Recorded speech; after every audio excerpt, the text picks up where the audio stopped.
이제 오늘의 하이라이트입니다.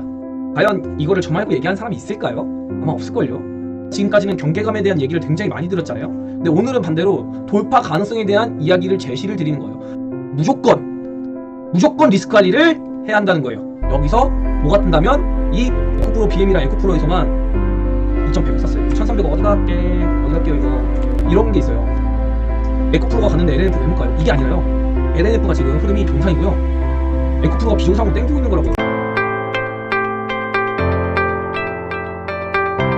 네, 안녕하세요 여러분, 알파제입니다.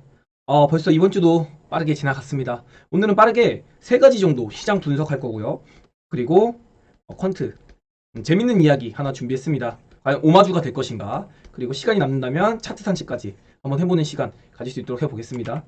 시장의 거시적인 부분들, 그러니까 알파제가 잘하는 시장의 큰 흐름, 이런 부분들을 다루진 않을 거예요. 굉장히 그냥 단순하게 기술적인 부분을 오늘 많이 다루려고 합니다. 최근에 시장 경제 상황이나 뭐 이런 이벤트들에 대해서 이야기를 많이 나눈다 보니까 기술적 부분에서 제가 상당히 강점이 많은데 이런 부분들 오늘 좀 얘기를 요즘에 많이 못하지 않았나. 그래서 오늘은 기술적인 부분, 이런 부분들을 조금 다뤄보려고 합니다. 이런 거 다 기본적 분석이라고 하죠. 근데 이거는 오로지 저의 기준에서 분석을 하는 방법이니까 한번 재밌게 봐주시고요. 이 부분들, 제 영상을 처음 보는 분들이 아마 많이 계실 텐데, 아마 요런 최근의 영상들을 좀 보시면은 제가 어떤 색깔을 가지고 있고, 얘 좀 하는구나 아실 겁니다. 아마 주말이니까 시간 되실 때 빠르게라도 한번 돌려보셨으면 좋겠어요. 오늘 시장인데요, 오늘 지수의 등락은 상당히 좀 있는 편이었어요. 코스닥도 그렇고 코스피도 그렇고요. 근데 수급은 어떤가요? 사실상 수급은 별 의미가 없었다. 그래서 이거 빠르게 넘어가고, 대신 파생시장 수급을 좀 볼 필요가 있어요. 오늘 제가 지금 좀 우려감이 있어요. 계속해서 우려감이 떨쳐지지 않는 게, 외국인이 선물 매도 누적이 상당히 지금 늘어나고 있다. 그래가지고 지금 이 외국인의 선물 누적이 지금 아까 체크해보니까 1조 4천억 정도 이렇게 누적이 돼 있거든요. 1조 8천억까지 누적이 됐다가 얼마 전에 환매수가 들어왔는데 지금도 누적이 계속 쌓이고 있다, 이렇게 좀 볼 수 있겠습니다. 대신 오늘 콜은 기존에 나왔던 콜 매도를 좀 청산하는 모습이 보였어요. 어쨌든 이벤트가 끝났기 때문에 옵션 포지션의 축소가 일어났다, 이렇게 좀 볼 수가 있겠습니다. 그리고 풋에서는 사실 지금 풋포지션이 별로 없기 때문에 딱히 의미를 가지고 싶지 않고요. 오늘 보시면은 선물 가지고 얘네가 매도를 치는 바람에 현물을 이렇게 잡아줬죠. 그리고 특이한 점은 코스피 200에서 0.5% 상승인데 코스피는 0.3% 상승했어요. 그럼 같은 코스피 종목인데 간극에 괴리가 생겼다. 근데 오늘은 반대로 시총 상위주를 이만큼 눌렀는데 종합지수는 0.4%밖에 안 빠졌단 말이죠. 완전 초대형주보다는 중위 대형주가 강한 모습을 보였다, 이렇게 볼 수가 있겠습니다. 그리고 오늘은 주도주가 없었다, 이렇게 볼 수 있겠고요. 삼성전자는 반도체주 강세를 이끌기 위한 초석이 또 이렇게 마련이 됐었다. 근데 제가 항상 이야기 드리지만 반도체주의 중심은 뭐라고요? 반도체주의 지표는 뭐라고요? SK 하이닉스다. 어제 마이크론이 강했음에도 불구하고 하이닉스가 못 갔어요. 이거는 조금 문제가 있는 겁니다, 여러분. 그리고 사실 이 지표도 오늘은 뭐 어제랑 별다른 게 없어요. 그래서 의미를 부여하고 싶지 않습니다. 이거는 또 어제 옐런 장관이 말에 번복하는 바람에 비트코인 좀 가격이 올라가고 있는데, 이거는 제가 커뮤니티 오늘 아침에 남겨드렸고 어제도 이야기를 드렸어요. 그래서 옐런이 지금 암시를 하고 있다. 지금 발은 뺐지만 결국에는 문제가 생기면 내가 도와줄게.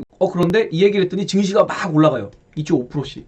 그러니까 이거 아닌 것 같다. 그러니까 FOMC 전날에 옐런이 부양을 했다. 그런데 FOMC 당일에 파월이 때리고 반등 나오니까 또 옐런이 그거 아니야 하고 한 번 더 때렸다. 그런데 이 시장에서 이걸로 끝날 줄 알았더니 어제 미국 시장에서 옐런의 발언, 이걸 반영해서 올렸다가 이것도 올라가니까 옐런이 안 도와줄 수 있대. 그러니까 모른 척하네. 그러고서 이렇게 시장이 밀렸다. 이거 뭐냐고요? 이유 만든 겁니다.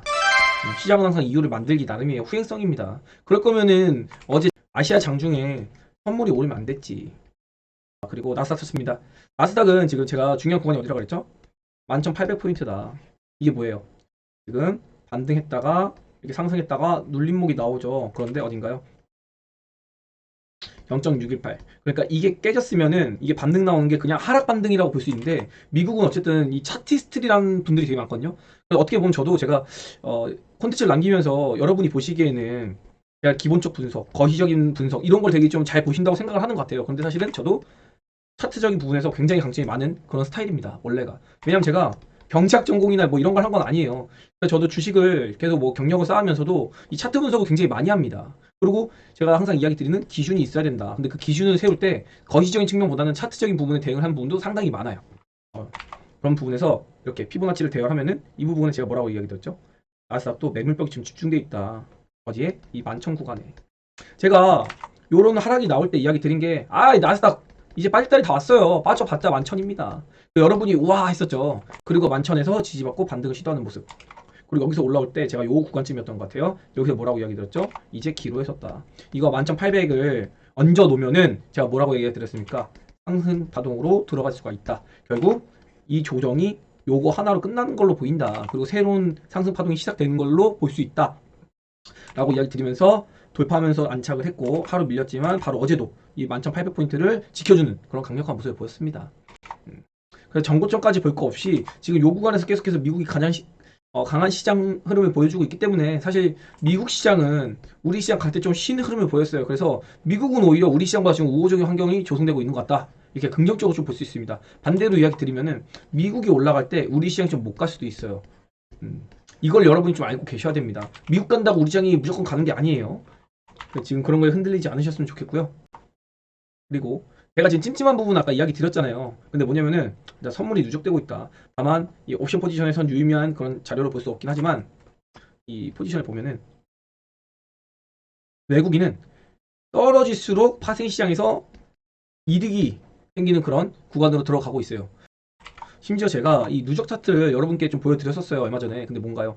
외국인이 2월 달부터 좀 약간 현물을 좀 팔고 있다. 반등 나왔어도 또 팔았죠. 그리고 지금도 지수가 올라가려고 하는데 딱히 매수세가 강하게 들어오지 않고 있습니다. 그렇기 때문에 이건 좀 의심이 간다. 이렇게 종합지수가 이렇게 빠지면서 외국인이 이만큼 빠지지만, 종합지수가 다시 이 자리를 찾아왔을 때 외국인의 비중은 어떻게 된다? 이렇게 올라갈 수가 있다. 그러면 종합지수는 지금 2,400 구간에 똑같이 있게 되겠지만은, 외국인의 물량은 이렇게 여기까지 이 구간보다 늘어나 있는 그런 거를 노려보는 하락을 유도할 수 있습니다, 여러분. 이거를 알고 계셔야 돼요. 그래서 제가 이런 부분도 밑받침하는 기술적 분석도 제가 가지고 왔으니까 계속해서 이어봐 주시길 바랍니다. 자, 그래서 보시면 외국인은 빠질수록 이득이다. 그리고 금투도, 은행도, 보험도 지금 얘네도 다 지금 하방 베팅했거든요. 요걸 좀 알고 계셔야 될 것 같고, 특히 저는 보험이 이거 얘네가 파생 진짜 잘해요. 얘네는 바보고요. 그리고 저는 얘네를 기관이라고 생각을 하지 않습니다. 투신이랑 뭐 사모펀드 이런 애들은 기관이라고 생각 안 해요. 저는요. 오히려 여러분이 잘하시는 분들도 많을 겁니다. 그래서 저는 보험이랑 이 금투 포지션 좀 많이 보거든요. 여러분도 이거 좀 참고해 보셨으면 좋겠고, 연기금은 기본적으로 파생을 안 합니다. 이거는 그냥 연기금 중에서 우리가 생각하는 국민연금 같은 그런 게 아니라 기금류. 그러니까 어떻게 보면은 투신이나 펀드류 애들이 들어온 거기 때문에 연기금의 수급은 좀 무시해도 좋다. 옵션 시장에서. 개인은 지금 이렇게 포지션을 갖고 있어요. 뭐냐면은 얘네가 지금, 저는 요즘에 좀 이해가 안 되는 것 중에 하나는, 개인들이 품매도, 그러니까 하방으로 안 떨어질 거야 하고 품매도를 걸어놔 버리니까 이게 빠졌을 때 손실이 이렇게 커지는 겁니다. 심지어 올라갈 때 이득도 못 봐요. 그러니까 개인들이 지금 바보짓 하고 있다고요. 이거 간단하게 좀 제가 체크해 봤고요. 자, 그리고 기술적 분석하기 전에 오늘 시장 흐름 한번 체크해 보도록 할게요. 시장 반등하면서 뭐 이런 전반적으로 좀 오늘 그냥 반등하는 장이었다. 근데 사실 소형주 쪽, 이런 소형주 쪽에서는 큰 의미는 없었다. 그래서 얘네도 일단 한번 보여드리고 싶어서 이렇게 꺼내봤고요. 위에 두 개가 더 있긴 한데 주요 종목들은 요 전광판에 있으니까 한번 다뤄보도록 하겠습니다. 오늘은 당연히 주인공 딱 보이죠? 이 친구들이잖아요. 지금 오늘의 주인공은 결국 반도체였습니다, 여러분. 반도체 중에서도 보면은 이렇게 장비 계열, 장비 계열이나 아니면은 기판류 이쪽이 좀 강했죠. 그리고 비메모리 쪽, 뭐 이런 CCS나 뭐 이미지 센서나 뭐 이렇게 맵 범핑, 뭐 이런 애들, 범핑하는 애들, 뭐 그런 애들 좀 강했고, 소재도 오늘 좀 좋았네요. 이런 거 보면서 오늘 반도체가 상당히 좋은 모습을 보였다, 이렇게 볼 수 있겠고, 제가 대덕전자가 오른 거 보면서 기분이 좋았어요. 제가 뭐 가지고 있는 건 아닙니다, 대덕전자를. 근데 대덕전자가 좀 억울했다. 그래서 이런 거 좀 오르는 거 보고, 이제 시장이 좀 정상화가 되려나 이런 생각이 좀 들었습니다. 그리고 뭐 하나 마이크론 또 계속 수급 좋았는데 또 좋은 모습 여전히 보였고요. 그리고 제가 되게 좋아하는 주식인데 이 HPSP 오늘 강한 모습 보였었는데, 얘네도 갔다가 살짝 좀 눌리는 모습 보였네요. 아무튼 이런 부분들은 제가 차트 산책 시간에 이어서 해보도록 하고요. 2차전지는 좀 버티는 모습 보였는데 얘네가 오늘 쉬었죠. 얘네는 사실은 빠지는 모습이라고 볼 수 있겠습니다. 대장주가 좀 이렇게 있었지만 오늘 LNF가 장판파의 장비 역할을 한 거예요, 여러분. 이거 올랐다고 좋아하면 바보입니다. 그리고 얘네는 올랐죠. 그리고 게임주도 올랐다고 봐야겠죠. 근데 크기가 좀 다르죠. 오른 크기가. 얘는 이만큼 오르고 얘는 요만큼 오르고. 얘도 많이 빠지진 않았지만 바이오가 선별적으로 바이오가 살짝 요 정도 살짝 빠진 느낌으로 보이긴 하는데 이렇게 한번 볼 수 있겠습니다. 그래서 얘네끼리 지금 순환매가 오르고 있다. 이거 왜 이런 현상이 일어나는지 아십니까? 개미도 죽으라고요. 자, 얘네가 지난주 수, 목이 올랐고요. 얘네가 금, 월이 올랐어요. 그리고 얘네가 화요일인지 수요일인지 아무튼 올랐거든요. 돌아가면서 순환매장 나오고 있잖아요. 그리고 어제 목요일에는 얘네가 올랐고요. 이런 식으로. 일주일만 보더라도 이렇게 빠르게 순환매가 돌아요. 그러면 얘네가 오를 때 뭐 경제방송이나 유튜버들이 노래를 부릅니다. 반도체 가자! 이러고. 그럼 뭐예요? 그 다음 얘네 가지도 않는데 횡보할 때 아니면 아침에 잠깐 툭 치고 오르는데 이거 따라 붙습니다. 개인들. 그래놓고 물리는 거예요. 한 3, 4일 물리면 본조 놓으면 또 그 다음에 사이코로 때 팝니다. 아마 오늘 지난주 목금에 붙은 사람들 본조 나가지고 털린 개미들 많을걸요? 게임주도 마찬가지고요. 바이오도 지금 좀 쉬니까 또 곡소리 나기 시작해요. 바이오 하면서 10% 20% 빠지는 건 그냥 기본입니다, 여러분. 오르는 것도 화끈하고 내리는 것도 화끈한 거예요.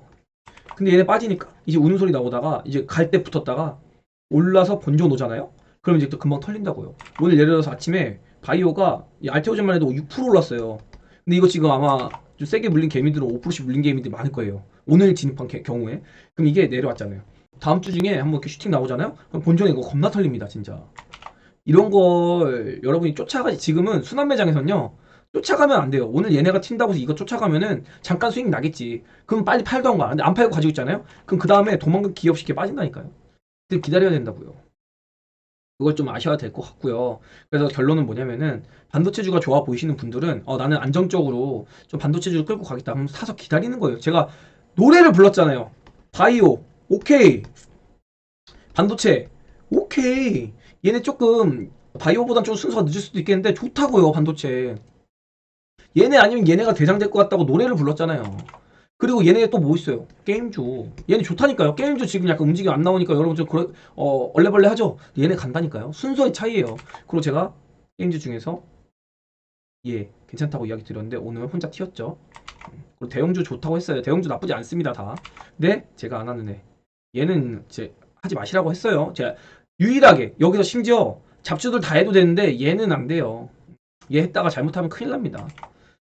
뭐 공매도 쇼커보나 이런 걸로 좀 갈 수가 있을지 모르겠지만 코인빨 나오면 좀 카카오 게임즈 이런 거 재료는 받을 수 있겠는데 저는 코인류 쪽의 게임즈는 보고 싶지 않다고 했습니다.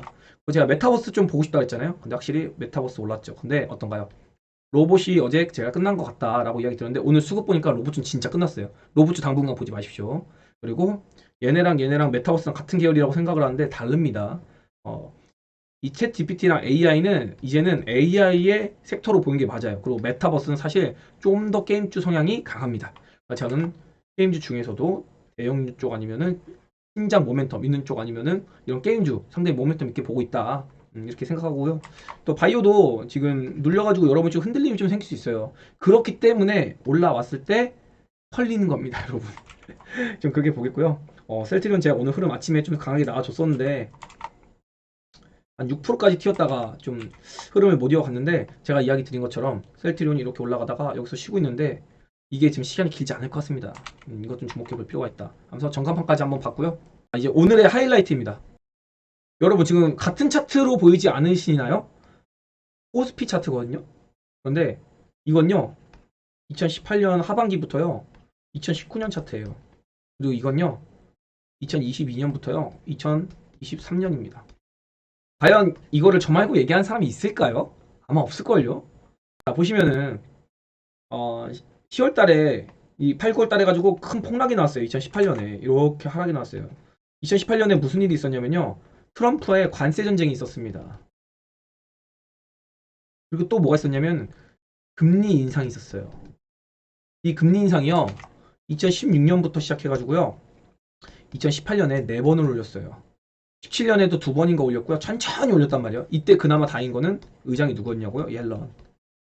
사실 옐런은 특급 비둘기예요. 거의 개인들의 천사입니다.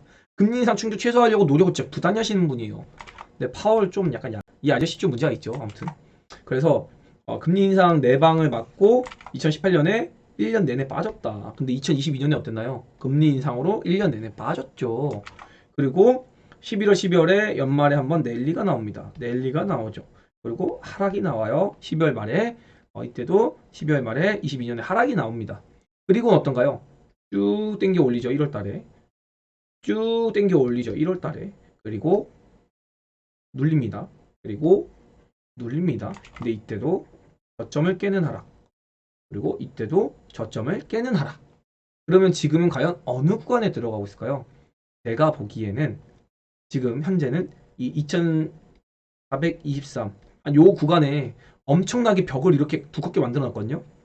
근데 제가 이야기 드린 게 강력한 호재가 나오면 뚫릴 수 있다고 했잖아요. 그런데 이 퀀트 분석을 보면은 한번 뚫릴 수도 있겠다. 이런 생각이 들어요. 지금 외국인은 이렇게 벽은 만들어 놨지만 하방에 대한 건 어떻다고 했어요? 관망이라고요. 염두하는 정도. 하방이 나오면 여차하면 밀어버리겠다. 이런 포지션이라고 이야기 드렸잖아요. 하방을 베팅하고 있진 않아요. 선물 1.4조 누적된 거 이거 언제든 회수 가능합니다. 이거 재료만 나오면은. 그래서 파생 시장의 이런 포지션보다는 지금 이런 전체적인 비슷한 경제 상황 환경 이런 것들을 보고 판단을 하는 거예요. 그래서 지금 이렇게 상승이 이렇게 나오고 있는데 지금 보면 200일선을 기준으로 봤을 때 한 요 부근이 아닐까.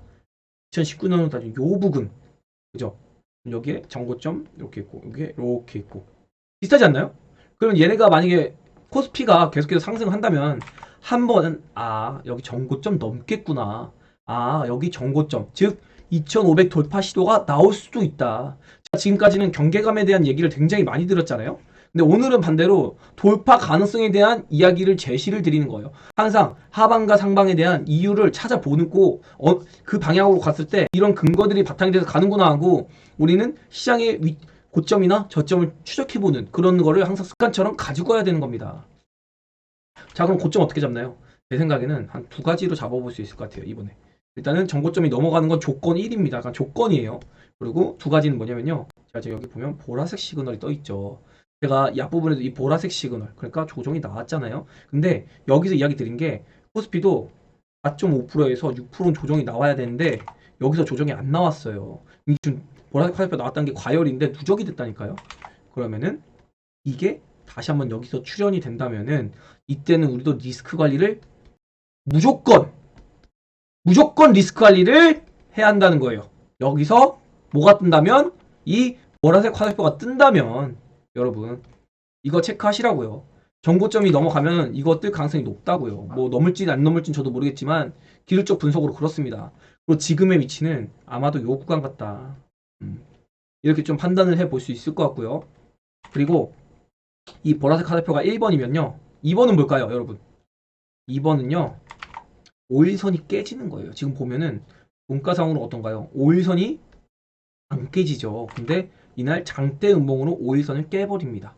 그래서 제 생각에는 이렇게 있을 때 2500이 만약에 안착 흐름이 나오는데 보라색이 떠 있다.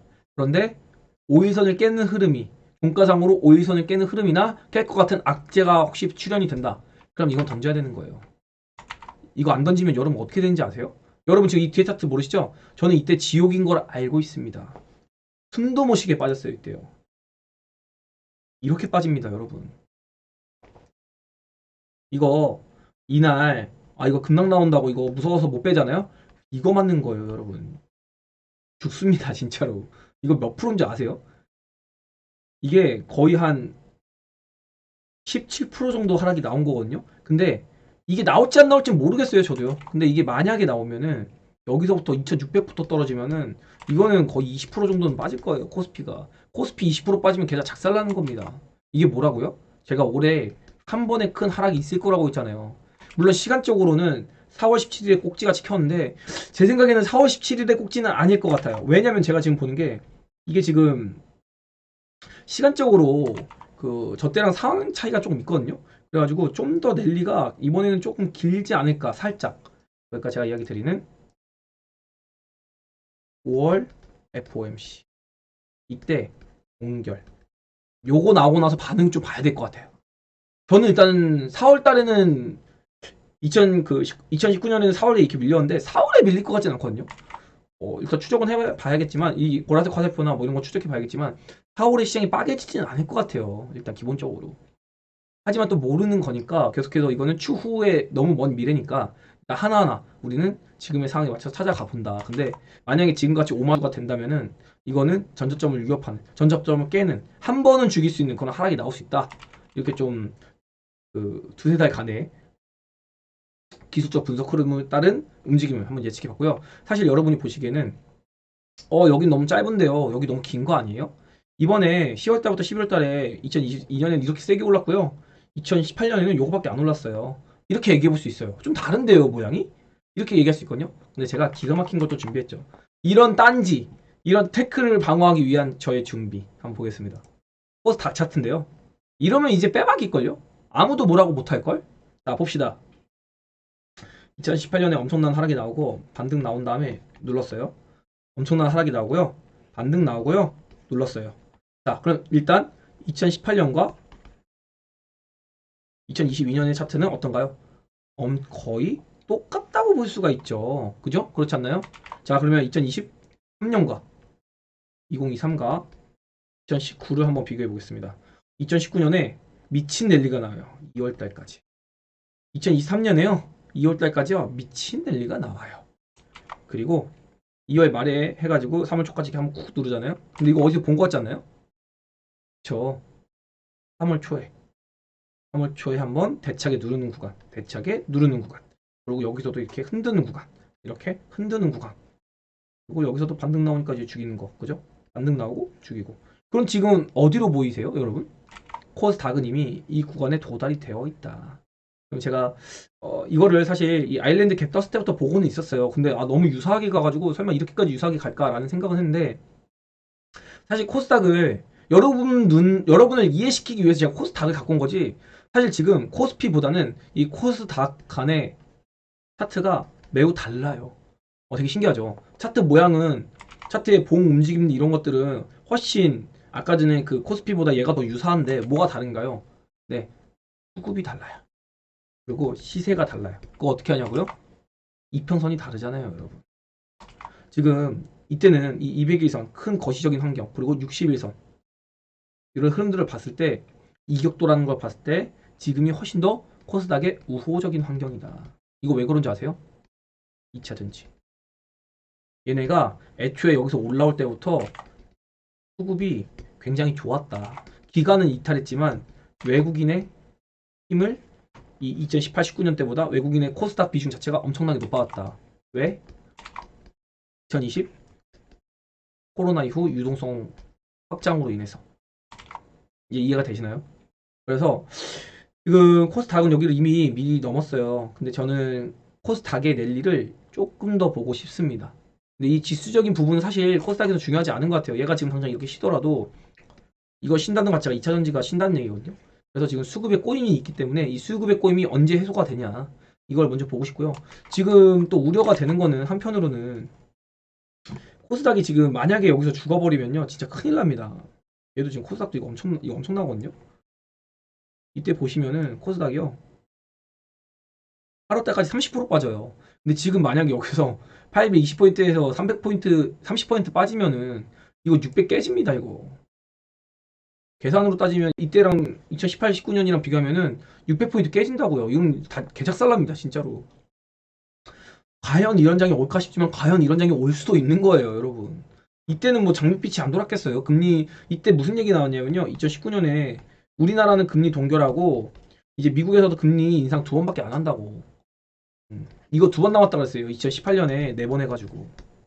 그래가지고 지금 그런데도 불구하고 이런 하락이 나왔다고요. 물론 이때는 관세 요런 것 때문에 좀 새우등 터진 우리나라가 새우등 터진 경향이 있긴 하지만 또 이때는 뭐 사실은 하바이오가 이제 그 회계 문제 때문에 환기 종목 들어가요. 그래가지고 바이오 심리가 확 꺾였어요. 이때만 해도 코스닥에서 바이오가 진짜 엄청나게 큰 비중을 가졌거든요. 그리고 뭐 신라젠, HLB, 헬릭, 스미스 이런 애들 대시세가 한번 쫙 끝났었어요. 셀트리온까지. 그런 시기였다. 2017년에 이제 바이오 랠리가 나오고 후발로 간 애들이 2018년에 갔었거든요. 근데 이것까지 끝나니까 이제 여기서 19년에 죽은 거였어요. 근데 지금은 어쨌든 제 생각에는 2차전지 지금 제가 항상 얘기하는 게 폭락 안 나옵니다. 2차전지는 이거 그냥 쉰다고요. 그래서 2차전지가 쿠션 역할을 굉장히 잘해줄 것 같다, 코스닥에서. 그런 의미로 제가 한번 이야기를 들어봤고, 지금 어쨌든 코스닥에서 올라가다가 눌리더라도 이렇게 요 정도 올라오고 시간을 끌고 죽을 가능성이 있다. 만약에 죽더라도 이렇게 이야기 드리겠습니다. 제가 여기서도 이야기 드렸어요. 코스닥 죽더라도 내려오더라도 쫄지 마시라고. 쌍봉 치고 죽을 거라고. 그죠? 근데 지금 고점을 돌파했잖아요, 여기요. 그래서 지금도 올라간 다음에 죽더라도 내렸다가 반등 한 번 하고 이 전고점 여기까지가 만약 고점이다. 그래도 내려와도 여기 정도까지 요 고점 정도까지는 오고 그 다음에 죽습니다. 여기가 탈출 자리라고요. 그래서 지금 한 번 내려오는 거 쫄지 말자. 이렇게 이야기를 드리도록 하겠습니다. 제가 오늘 차트 산책도 좀 하려고 했거든요.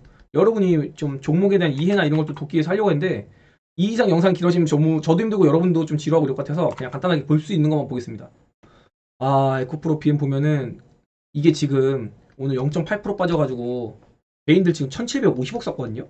여러분 눈에는 이게 지금 물량을 안 터는 걸로 보이십니까? 제 눈에는 지금 개인이 올라가면 올라갈수록 물량이 늘어나고 있거든요. 에코프로 BM에서. 그래서 지금 상당 행보를 하든 뭐 더 가든 죽든 이미 이거는 이제 여기 언저리라고요. 가봤자 10% 플러스 마이너스입니다. 그래서 에코프로 BM이 정말 끝났다. 그리고 오늘 이 LNF가 장판파의 장비 역할을 톡톡 해줬다. 얘가 올라가다 보니까 에코프로 안 죽어. 이거 약간 밀리면 기회야. 이렇게 생각이 된다고요. 개인들은. 근데 그게 아닙니다, 여러분. 또 LNF 간다고 또 좋아하시는 분들 계실 건데 이거 이미 부딪혔고요. LNF는 하반기 돼야 돼요. 이런 게 있어요. 에코프로가 갔는데 LNF 왜 못 가요? 이게 아니라요. LNF가 지금 흐름이 정상이고요. 에코프로가 비정상으로 땡기고 있는 거라고요, 여러분. 그걸 아셔야 돼요, 지금. LNF가 못 가는 게 아닙니다, 지금. 에코프로 보실래요? 에코프로도 이거 지금 어마무시하게 이제 뭐 대놓고 팔잖아요, 지금. 개인이 어제 오늘만 해도 1100억 샀어요. 그죠? 오늘 개인 순매수가 3400억인데, 그죠?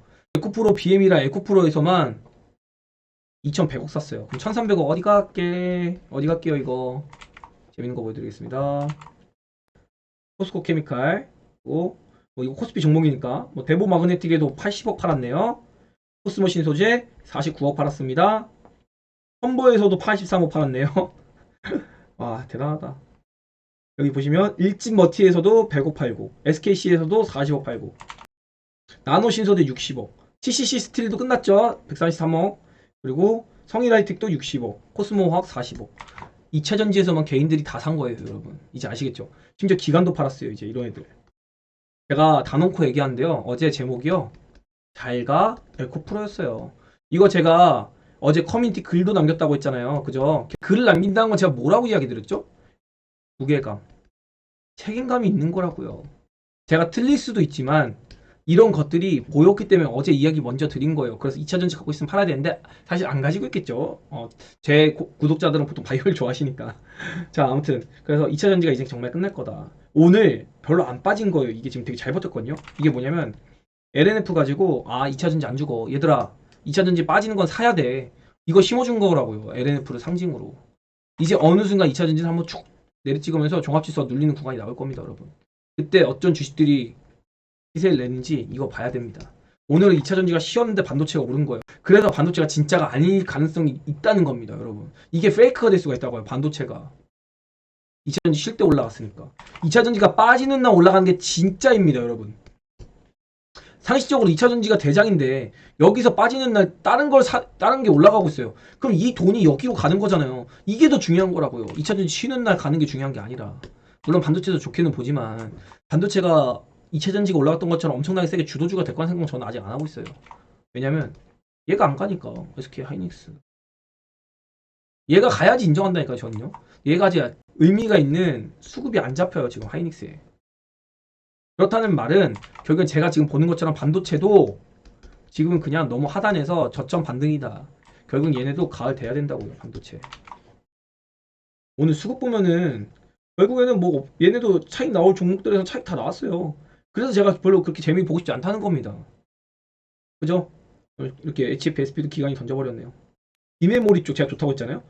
여러분이 보시기에는 퍼센티지로만 여러분 보실 텐데 저는 이런 수급을 보고 이야기를 드리는 거예요. 돈이 들어오고 있잖아요, 이쪽으로. 비판, DDR5 관련주, 뭐 팹리스, 아무튼 비메모리 쪽이 지금 나쁘지가 않다. 왜냐면 미국이 그래요. 미국 주식으로 봐야지. 반도체 미국에서 최대 수요를 하는데 우리나라 반도체를. 네, 이런 걸 보는 겁니다, 여러분. 근데 얘네가 과연 주도주를 할 거냐? 그건 또 아닌 것 같다는 거죠. 나쁘진 않을 거다. 근데 그렇다고 엄청 좋진 않을 것 같다. 이 얘기 좀 드리고 싶었어요. 야, 어느덧 차트 산책을 좀 간단히 해드리고 있네요. 제가 게임즈 좋다고 했잖아요. 확연하게 다르지 않나요? 이 빨간색 들어오는 게 아까 반도체에 비하면? 그 제가 미디어 좋다고 했잖아요. 그죠? 콘텐츠, 엔터 이런 거 좋다고 했잖아요. 얘는 좋잖아요, 지금. 수급. 이런 거 보고 이야기 드리는 거예요, 제가.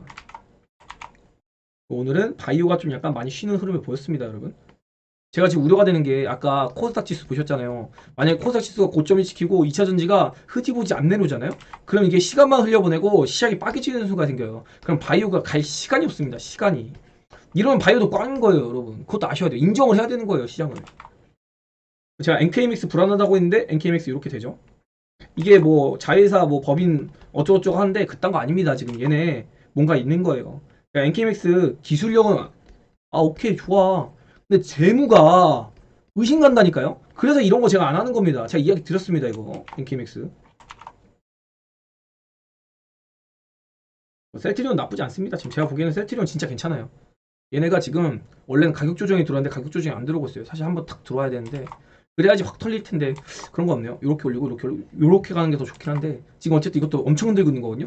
이거 지금 윗꼬리 이때 이거 사람들 복통 터집니다. 이제 올라갈 때 털리는 거예요. 계속 흔들면서 가면은. 아무튼 그래서 셀트리온 좀 나쁘지 않습니다.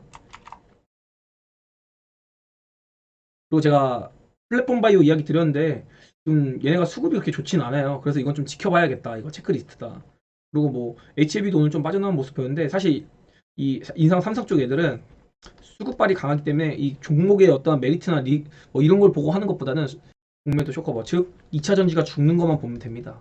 그거에 대한 반사수혜주라고 보시면 돼요. 그리고 제가 이런 플랫폼주 보로노이나 에이프릴 플랫폼 바이오 얘기하면서 이야기 드렸던 거 기억나시나요?